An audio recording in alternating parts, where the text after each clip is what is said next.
હડસર નિવાસી પૂજ્ય હરિસ્વરૂપદાસજી સ્વામી શાસ્ત્રીજી મહારાજ શ્રી ધર્મજીવનદાસજી સ્વામીના શિષ્યત્વને સ્વીકારી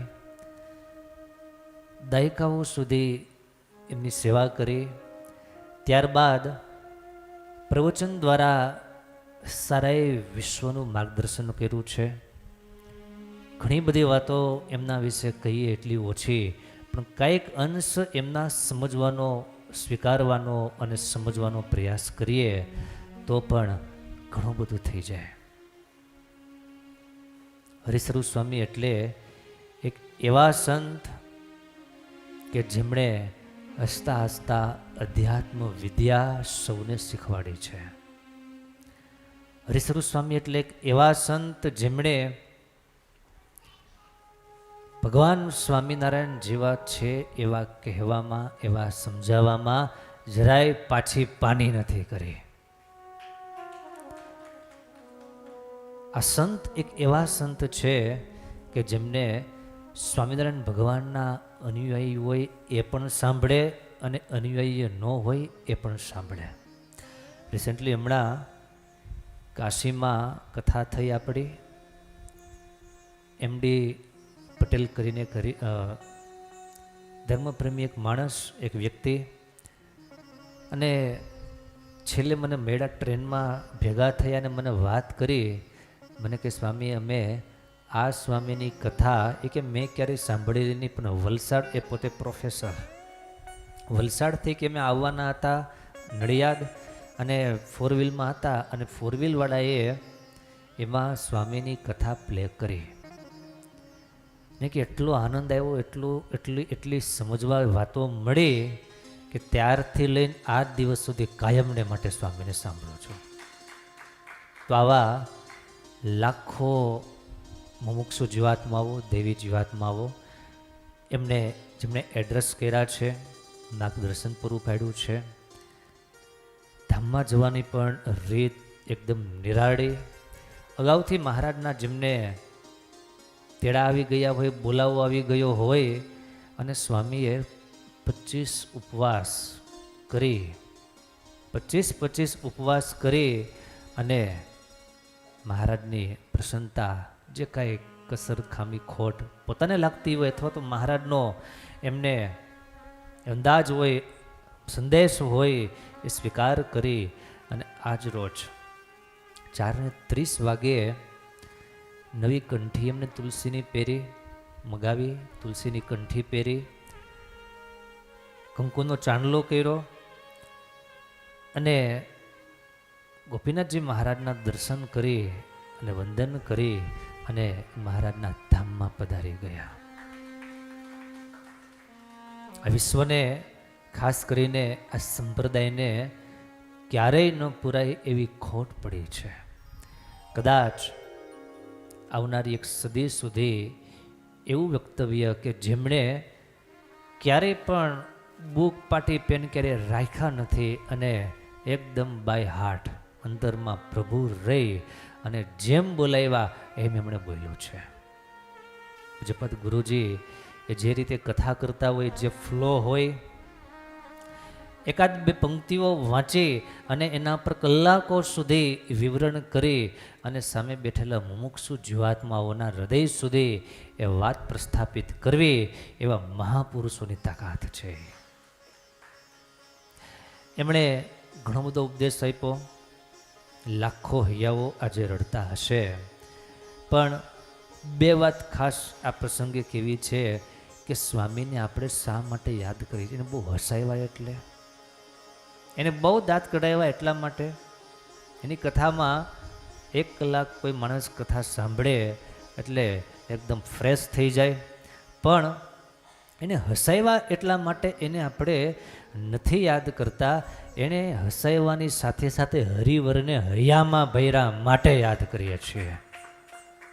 એણે ભગવાનના ભક્તોને, મુમુક્ષુ જીવાત્માઓને, દેવી જીવાત્માઓને ભગવાનનું જ્ઞાન આપ્યું છે, સમજણો આપી છે. ભજ ગોવિંદમ, વંદુ સહજાનંદ, હરિસ્મૃતિ, કહતે સંત ગુણાતીત વગેરે વગેરે એમના અમર આલ્બમ્સ છે. આ દુનિયામાં કોઈ મોટી હસ્તી કે કે બહુ મોટી સેલિબ્રિટી કે કોઈ મોટા કલાકાર આ ધરતી ઉપરથી જાય તો માણસો રડતા હોય. એમાં કદાચ એની ખોટ પૂરી શકાય, પણ એક એવા સંતની ખોટ ક્યારેય ન પૂરી શકાય કે જેમણે જીવાત્માને પરમાત્માને ઓળખાણ કરાવી હોય. એવા સંતની આ વિદાય છે, કારમી વિદાય છે. પણ ભગવાન આ ધરતી ઉપર જેને જેને મોકલે છે, એક દિવસ પુનઃ પાછા એમને આ ધરતીમાંથી લઈ જાય છે. એકાદ પંક્તિ એ શ્રી ચરણોમાં સમર્પિત કરવી છે. એક ફૂલ ખીલીને કરમાઈ ગયું, પણ ફોરમ સર્વત્ર ફેલાઈ ગયો. એક વાદળ આવીને વરસી ગયું, પણ ધરતીમાં શીતળતા કરતો ગયો. એક ફૂલ ખીલીને કરમાઈ ગયું. યાદ તમારે હૈયે રહી છે, ભૂલાશે નહીં તે કોઈ દિને.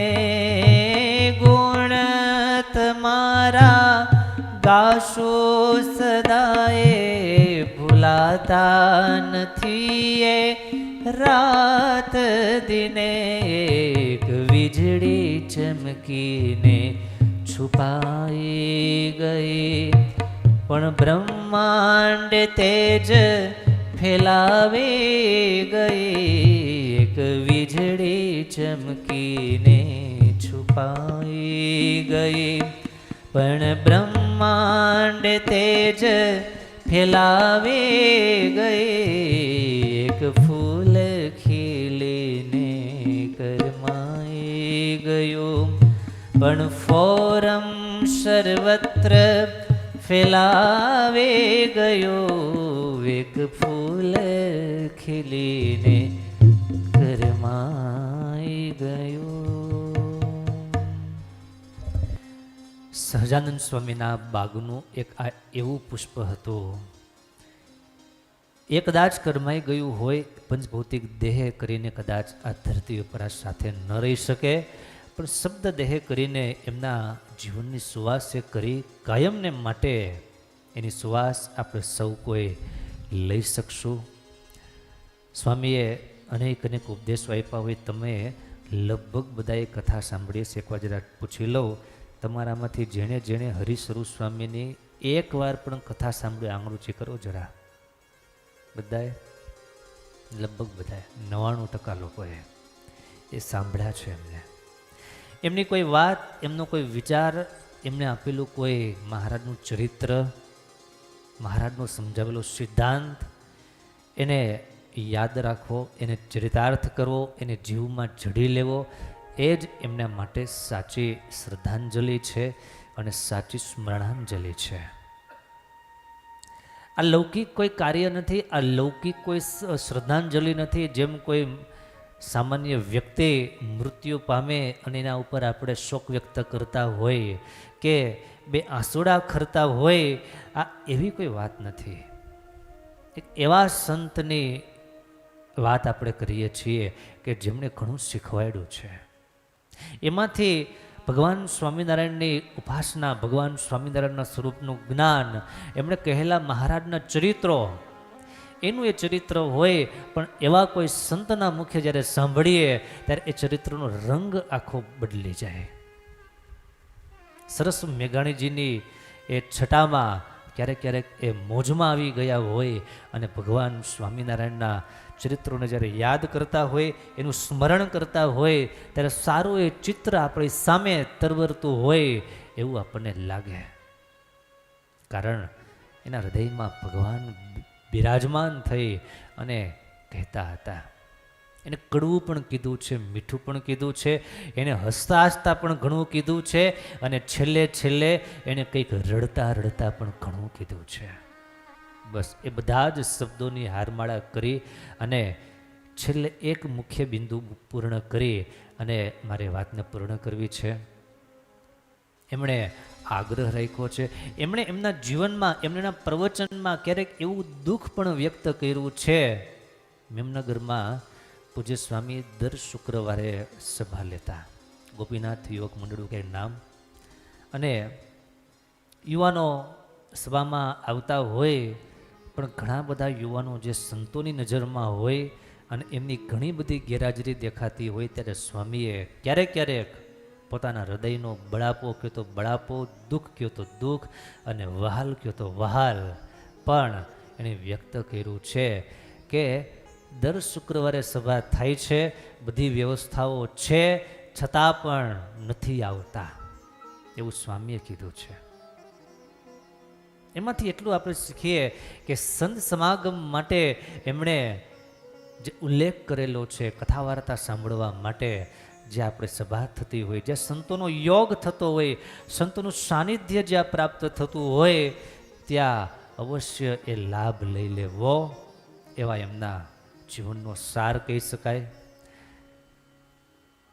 આપણે બહુ બળભાગી છીએ, ભાગ્યશાળી છીએ કે એવા એક સમર્થ સદગુરુ પૂજ્યપાદ ગુરુજીના ચરણોમાં બેસીને આપણે કથા સાંભળી શકીએ છીએ. વચનામૃત હોય, વૈરાગ્ય, ત્યાગ, ધર્મ, જ્ઞાન, વૈરાગ, ભક્તિ, આ તમામના પિયુષ એક સાથે પ્રાપ્ત કરાવી શકે, આ તમામ સદગુણો આપણા જીવનમાં ચરિતાર્થ કરાવી શકે, એક એવા મહાપુરુષની ભેટ આપણને મળી છે. માટે પૂજ્ય પુરાણી સ્વામીએ જે દુઃખ વ્યક્ત કર્યું છે, જે બળાપો એક વ્યક્ત કર્યો છે, એ આપણા માટે ન બની જાય એવો આપણે પૂરો ખ્યાલ રાખવો છે. કારણ કે આ ધરતી ઉપરથી ઘણા મહાપુરુષો ગયા છે, ઘણા મહાપુરુષો જાશે, પણ એ ગયા પછી એનો મહિમા સમજવા કરતાં એ હાજર હોય ત્યારે એનો મહિમા સમજી લેવો બહુ સારો છે.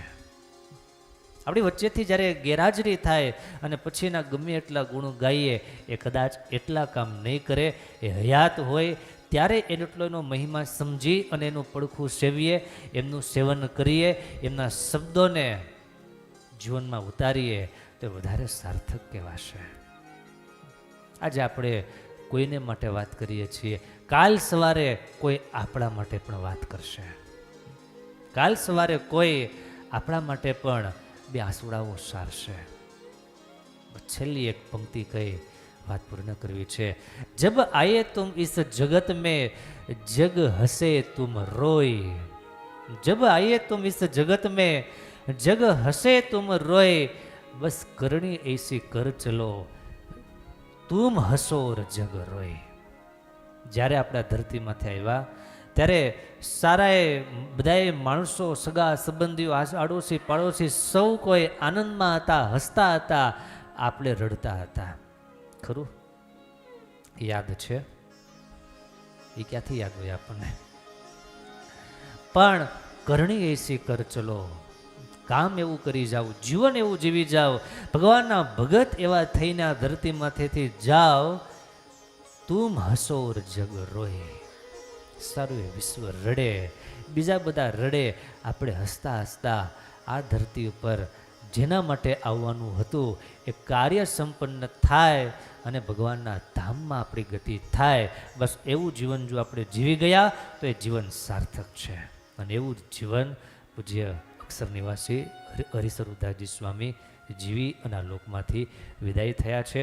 બે હાથ જોડી સત સત વંદન કરીએ, નમસ્કાર કરીએ, પ્રણામ કરીએ, મહારાજના ચરણોમાં પ્રાર્થના કરીએ કે મહારાજ એમને પોતાની મૂર્તિનું સુખ તો આપશે, જેમાં આપણે કહેવાની જરૂર નથી, પણ ઠાકોરજી આપણને સૌ કોઈને પણ એ મૂર્તિનું સુખ, એ મૂર્તિનો આનંદ, એ મૂર્તિનો મહિમા આપણા સૌ કોઈના હૃદયમાં કાયમને માટે સાકારિત થાય એવી પ્રભુના શ્રી ચરણોમાં પ્રાર્થના સાથે શ્રદ્ધાંજલિ સુમન અર્પણ કરી